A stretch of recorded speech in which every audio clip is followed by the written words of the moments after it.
Just yesterday, the panel constituted by Lagos State government failed to deliver a report on the Lekki shooting. But for some of us, it's a question of foresight and both astonishment.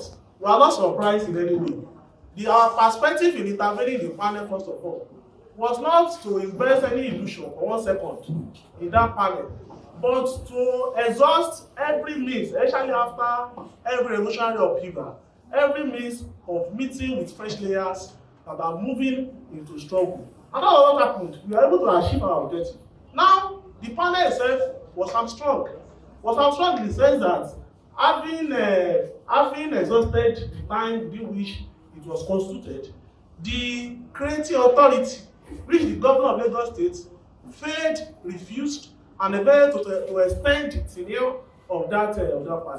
So that panel has no other choice than to capitulate to the grand scheme of those who set it up. And the grand scheme of those who set it up was just to act as a valve, as a temporary valve, to divert attention and ultimately also repurchase political capital for themselves. Just as we have been told, 2023 is around the corner. They know that with regular uprisings on the streets, their existence in power is just a matter of time. Now, the fact is that ordinarily under administrative law, that panel ought to, give its own imposition, give its verdict on the independent verdict. Another verdict will now be given to the creating authority upon which a white paper will be created. The ultimate lesson that we need to draw 1 year after is that power controls everything. Political power controls everything. Law is subjugated to political power, and we cannot be naive. We cannot just be mere protesters. We want a political revolution. We want to kick out of power the killers that are killing us. And they are not killing us maybe because they don't just, it's by mistake, or they didn't wish it. They just had an accidental something. No. This system is designed in a way to destroy the working class and the oppressed layers in society. And that is the truth.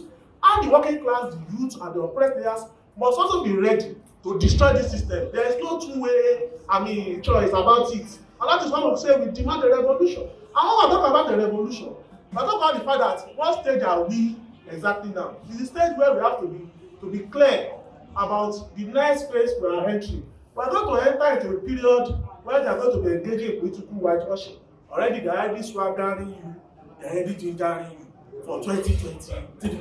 And we must not be swaggered by their ginger. That is not the truth. We need a political alternative that rests on a clear class program that says clearly that the enormous resources of this society will be put in the hands of the working people of this country, of the operating of this country.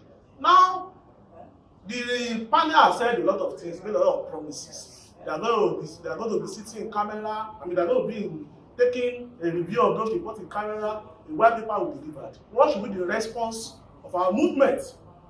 That is the question that is posed to us. Any white paper that does not indict the Lagos State government, any white paper that does not indict the Nigerian army, any white paper that absorbed the ruling class in the crime that happened on 20th of October 2020 will be thrown to the dustbin of history by a lot of us here. If you are some of us who have been to the panel very well, the panel, as much as it has its deficiencies, it has a few advantages. And one of the advantages that I've always noticed is the fact that it is much more approachable than Nigerian courts. The panel, some of the persons that have got the compensation at the panel, they were paid immediately. There are people who have gotten judgment from the Nigerian courts that has not been able to enforce it 3, 4, 5 years ago. So in this instance, what I mean in this regard is that if a lawmaker has noticed that problem, what you do in that regard is to set up a body that will be responsible for hearing such fundamental right cases. And when they hear that fundamental right cases, they don't just ensure that compensation are paid. They ensure that police officers who are responsible for breaching those rights are punished. Because I represented one of the victims at the other trial. At the end of the day, we gave evidence, we identified some of the police officers that brutalized her. Nothing was done to those police officers. Yes, they recognized other young trial because people were making noise that this lady was brutalized and this and that. But they did it just to save face. At the end of the day, they didn't punish them. But she identified them. So in such area, a lawmaker, someone who is willing to make change, will look at that, okay, let's make a law, have some kind of panel that will be responsible, or a tribunal that will be responsible to looking into human rights cases in each state. It will be there, not just like contemporary court. People will be able to approach them.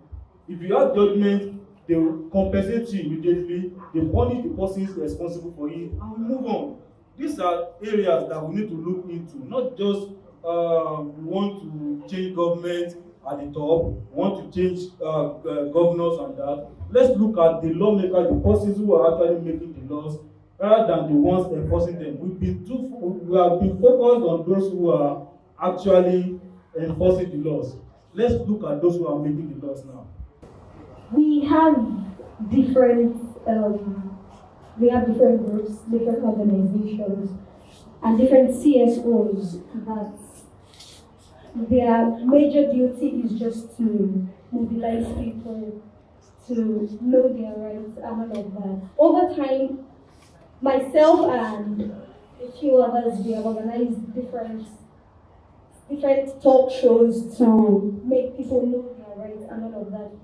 I think first off, we mostly go to the streets to mobilize people. You can't leave it. The majority of people who vote, like my colleague said, majority of people who vote are on the streets. Majority of people who vote people into power. Majority of you people that are educated, how many times do you go to the polls? You say, oh, you're tired, you're lethargic, and all of that. So, in my own way, my colleagues at the bar who are well informed, we have people in YLF, Young Lawyers Forum, the MDA, they have organized different forums, different symposiums and all of that too. And there are ladies who chair these programs. If anyone understands. So there are ladies who chair these programs, there are ladies who are at the forefront to move the struggle. So we are not leaving it to the men alone. There are other ladies, like the FEMCO group, the Feminist Coalition, is a group of ladies who organized and helped distribute services during the struggle. So we can't say we left it to the men alone. The ladies are at the forefront, taking charge. So I think there is no gender bias. As the men are at the forefront, the ladies are also at the forefront. As we said, there are a lot of issues, not like affinities, right? But to an extent, at least there are people who we can see as getting just immediately, even as we want mentioned, right? And with the Abuja one, you see that most of this panel, right, they were set up by the government, right? And the government is the one funding them, right? And and most of this panel, you see that even the one in Lagos, we made sure that people that at least we trust are on the panel because we need them to be accountable, right? But when you have a panel that is set up by the government to look into what the government is doing, you don't expect it to go. Do you understand? Because you're coming to sort of like expose what the government is doing. So we're not surprised that we see a bit of delay. But there's something I'm going to say, and I think that I'm going to say this now because I don't know if this is going to be the last time I'm going to speak. The NSAS, one of the things that the NSAS achieved, which I'm an advocate of, is the voice of unity, right? And we can make government accountable by us putting structure around. Now you see, let me tell you how the NSAS works. I'm not a part of anybody that does advocacy or anything, but I am just, first and foremost, I'm someone who is very concerned about young people in Nigeria. And so when the NSAS thing started, I just reached out to one of the people I know that coordinates the lawyers. And I said, you know what, where is it that you want me to go? Now, you see that immediately somebody was arrested somewhere. The news got out, and immediately all the lawyers responded. And immediately the policemen, we put them on their toes. So there was a structure that we put around it, and they had no other choice but to respond. So it means that if we stand as one, I hate division. And even if for those who are Christians, you see that even God understands the principle of unity and division. Remember when Tower of Babel was being built, they were united. Immediately God realized he brought division. So there's a power in unity and division. And that's why the government, what they did was, they realized that our unity was getting too strong and they brought about division. So we need to make sure that, I'm not saying, we're not here to fight anymore, we're here to demand for what is our right, which is that we need good government. We need to make sure that things are working for every Nigerian, whether you are a government or you are a citizen. It's important to continue agitating. You can't change things whether we are going through the legislative way, as my brother colleague has said, or whether we are going through any other means. You just have to continue to be agitated. Lagos State Police Commando has been very bestial and foolish. I'm talking of Hakeem Olumusu. He was a very brutish and primitive. Was threatening some days ago, was changed back down like 2 days ago to say that they will provide security. That they will be provided. That's what they ought to have been doing all along. We are not advocating destruction and everything. Gentlemen, I will be there tomorrow.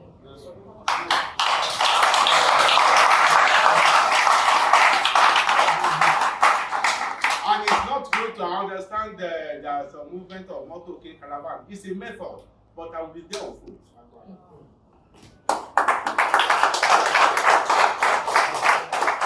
It's our land.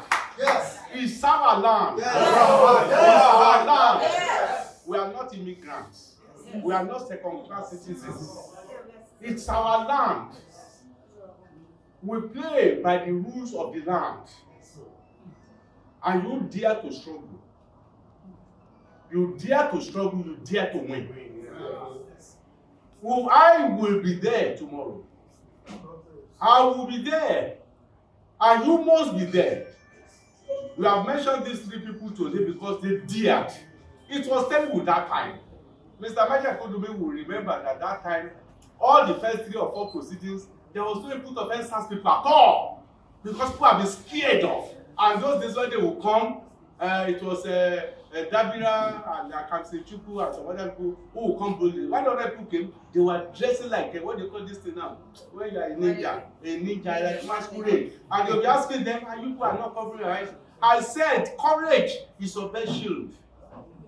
You must be prepared to pay some price for your country. And I used to say at 57, I should die before you people. Just like people like Shoyinka should die before us. So you have more commitment to this land than people like us. But if you begin to just be afraid and trying to be moderate, the system is conservative. The best they could do for us is what Mrs. Kuobi, the chairman of Mr. Michael, decent, Christian, conservative, but never radical, maybe humane. We have to force them to do the right thing. If not that people continue to protest, Odumosu and his people will think that they own the streets. You'll be there tomorrow, whether you come. Like I told them, when you do not come, I shall be there. In a Nigerian election, for anybody who has participated in a Nigerian election, you will know for sure that elections in this country are never free and fair.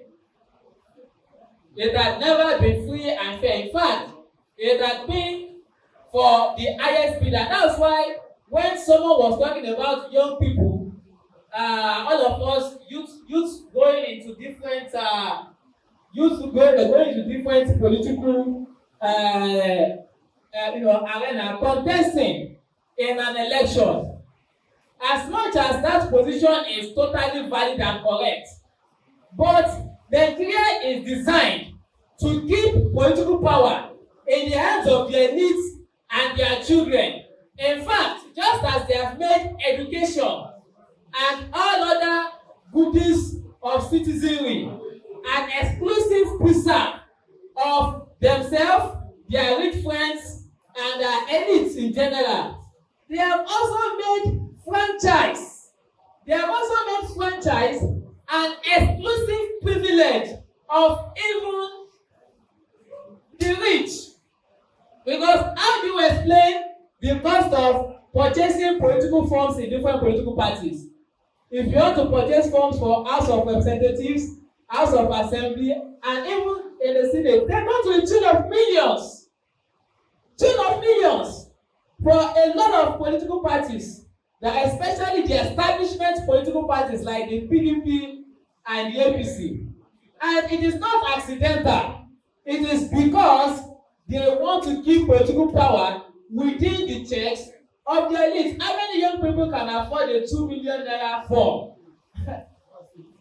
How many just forms? Forget about because you are going to buy expression of interest form, then you still buy nomination form, and after that you are still going to spend millions for the purpose of buying off delegates. I'm talking about the politics of the wretched political parties we have now, the PDP and the APC, for instance. You are still going to have to spend a lot of money into buying off a lot of delegates, and before you even move into the campaign proper, we even had it in 2019 that Atiku spent about 40 billion naira, really 40 billion of dollars, I don't even know these days, 40 billion naira just on primaries. The 2019 election, just for primaries. Where did any young people who don't have jobs, where do you want to get that kind of money from? Even a million naira, where do you want to get it from? So, and that is why, for those of us who are young people, beyond fighting on the streets, it is also important that we also look into other political parties out there that are friendly to that are friendly both in ideas and in practice to the poor and ordinary people. And I must always emphasize that the problem of Nigeria is blind to both age and gender. Because for the larger part of military dictatorship, they were young people. The persons who drove military dictatorship are young people. The Abachas of this world, the Gowons of this world, in fact, Gowon was in the 30s when he killed the people of Biafra. Obasanjo was also in his probably late 30s when he killed students protesting in between 1978 and 1979 during the Ali Moscow struggle. But the interesting thing about it, it was also young people who organized to chase out their roles in political power.